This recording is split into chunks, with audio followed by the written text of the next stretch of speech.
तेजस्वी यादव के लिए वोट का मार्जिन कम हो गया। अपने दर्शकों को बता दें 106 वोट से सिर्फ पीछे चल रहे हैं। तो ऐसा लग रहा है कि वो ग्राउंड कवर कर रहे हैं, क्योंकि देखिए कई राउंड जो शुरू में होते हैं उसमें अलग अलग जगहों पर कैसी वोटिंग हुई है उस पर भी निर्भर करता है। और फिलहाल अब फासला कम हो रहा है उनका। तो तिवारी जी, एक अच्छी खबर आपके लिए भी आ रही है।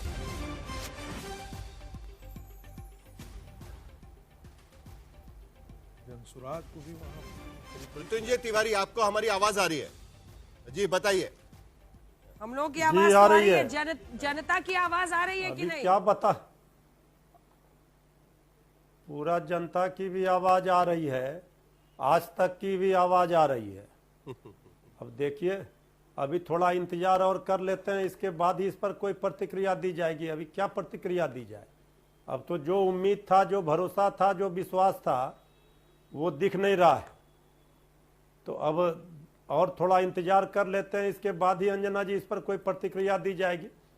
अभी तो अंतिम परिणाम नहीं आए हैं। बड़ा दिलचस्प ट्रेंड यहाँ पर नजर आ रहा है मृत्युंजय जी, मृत्युंजय तिवारी जी, बड़ा दिलचस्प ट्रेंड यहाँ पर नजर आ रहा है कि रुझानों में यादव बहुल सीटों पर भी आरजेडी को नुकसान होता हुआ नजर आ रहा है। ये क्या दिखाता है?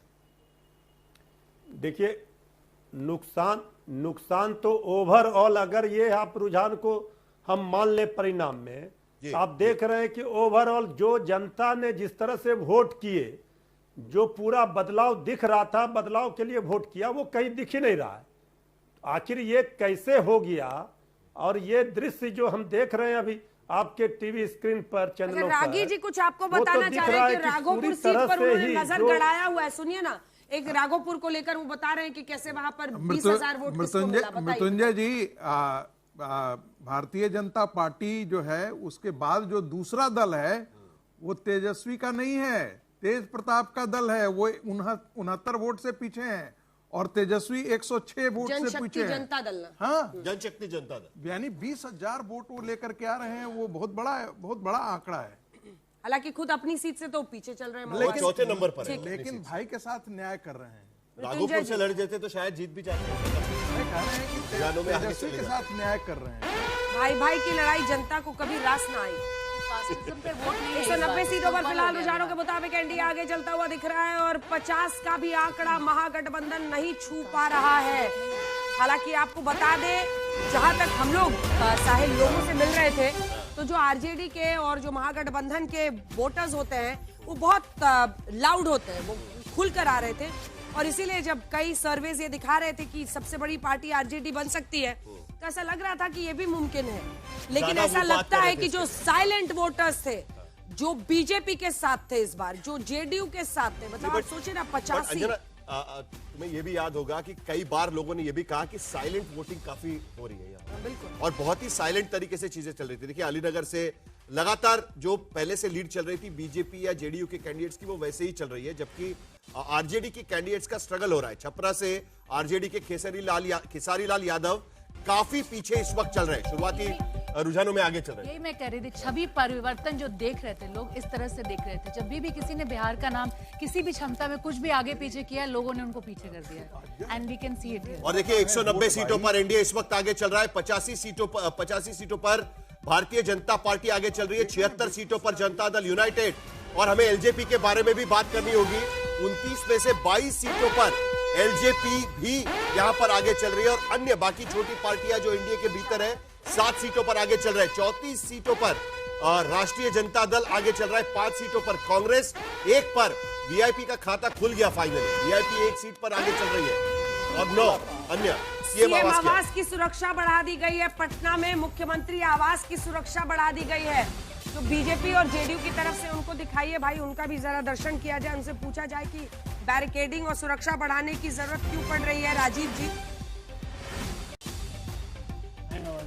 ऐसे कदम अनेक अवसरों पर उठाए जाते हैं, लेकिन जो सबसे बड़ी बात क्या है, आज अंजना जी, इस जनादेश ने तमाम जो हमारे आकलन थे उसको सही दिशा में सही साबित किया।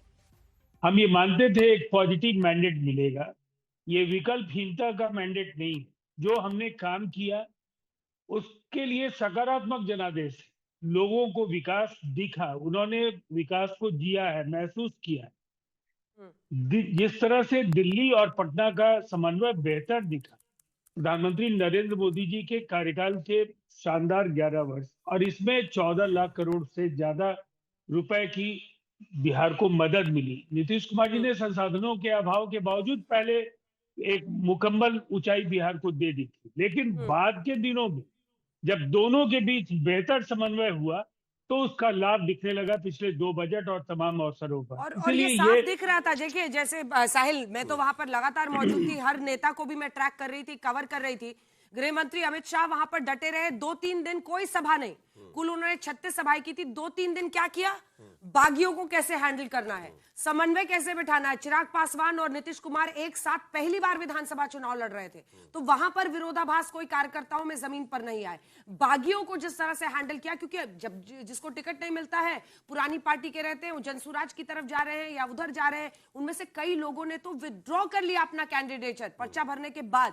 तो जिस तरह से बागियों को उन्होंने मैनेज किया और माइक्रो लेवल पर उन्होंने इस बार काम किया है, एक बात तो माननी पड़ेगी कि जिस तरीके से अमित शाह ने चुनाव से पहले जब सीट डिस्ट्रीब्यूशन हो रहा था, वो सबसे पहले सॉल्व किया। सबसे बड़ा मुद्दा वही था। 101 सॉल्व करके, और उसमें महागठबंधन लोक जनशक्ति, एग्जैक्टली, लोक नहीं कर पा रहे थे, लोक जनशक्ति पार्टी को एडजस्ट करना उनकी सीटों पर, क्योंकि उनकी महत्वाकांक्षाएं बहुत बढ़ गई थी जब 100% उनकी परफॉर्मेंस हो गई लोकसभा में।